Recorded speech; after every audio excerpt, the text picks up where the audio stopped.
त्यासाठी या ग्रामसेवकाने आम्हाला काही योजना दिल्या पाहिजेत, काही अधिकार दिले पाहिजेत, काही ज्या आमच्या हक्काच्या गोष्टी आहेत त्या मिळाल्या पाहिजेत। आणि म्हणून आम्ही या इथल्या BDO साहेबांकडे आलेलो आहे की त्या कायद्याची जी अंमलबजावणी आहे किंवा आम्हाला रेशन कार्ड जो आहे, आम्हाला जन्म प्रमाणपत्र पाहिजे, आम्हाला जॉब कार्ड पाहिजे, आम्हाला जातीचा दाखला पाहिजे, आम्हाला गावठण विस्तार पाहिजे, आम्हाला वनपट्टे जे आहेत ते विस्तार करून दिले पाहिजेत। या मागण्यासाठी आपण सांगितलं की याची अंमल ग्रामपंचायतमध्ये झाला पाहिजे का नाही?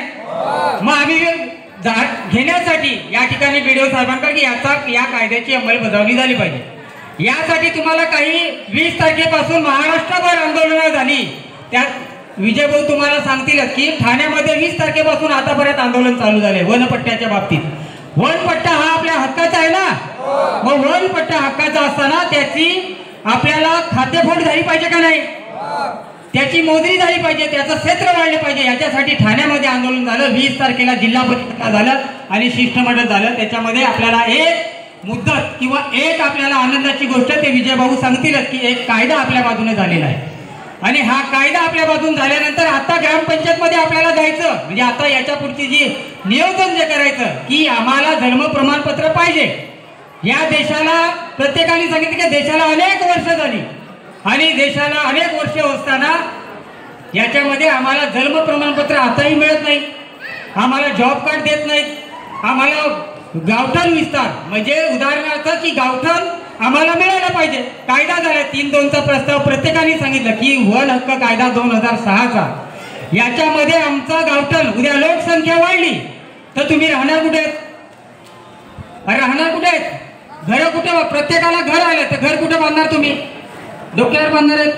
मग गाव तेवढाच असतो, परंतु लोकसंख्या वाढल्यानंतर त्याचा विस्तार झाला पाहिजे का नाही? मग झाला पाहिजे तर आपल्या त्या गावठणाचा विस्तार तो आम्हाला आमच्या कायद्यात त्या गावठणाला 2.5 एकर देण्याचं काम या ग्रामपंचायतीला देण्याचा अधिकार वरील म्हणजे मुख्यमंत्री जे आहेत मुख्यमंत्री साहेब एकनाथजी शिंदे यांनी आदेश दिलेला आहे की तुम्ही हा गावठण विस्तार प्रत्येक ग्रामपंचायतीमध्ये 3 एकर ते 2.5 एकर मिळायला पाहिजे का नको आपल्याला? मग याच्यासाठी आमची लोकसंख्या वाढली तर ती राहणार कुठे? म्हणून आम्ही गायरान जागेमध्ये आणि आम्हाला फॉरेस्टमध्ये देण्याची व्यवस्था करावी या मागणीसाठी आपण आलेलो आहोत। त्याचप्रमाणे आमच्याकडे जलजीवन योजना आम्ही बघितली आणि ही मोदी सरकारने सांगितलं, आपण मोदी सरकार सांगतो ही योजना 30 वर्षापर्यंत टिकली पाहिजे, परंतु नुसती टिकणार आहे का तर त्याच्यावर देखरेख तुमचं असलं पाहिजे। तो जो पाईप आहे तो पाईप 2.5 फूट आतमध्ये गेला पाहिजे का नाही? आता मोदी काय सांगतो की 30 वर्ष योजना टिकली पाहिजे, मग ती जर वरतीच असली तर ती टिकेल का? काही ठिकाणी काल विजय भाऊ आम्ही यशवंतनगरमध्ये शिवमचा मोर्चा काढला आणि त्या ठिकाणी अक्षरशः उंदरं त्या याच्यामध्ये म्हणजे शौचालय केली होती। म्हणजे ही जी पाईप आहे ती घरं आहेत ती उंदरांसाठी बनवलेली आहेत का? याचाही प्रश्न आपण या बाबतीत विचारला। म्हणून जलजीवनचा प्रश्न, आम्हाला पाण्याचा प्रश्न तुम्ही द्या, पाणी सोडवून द्या।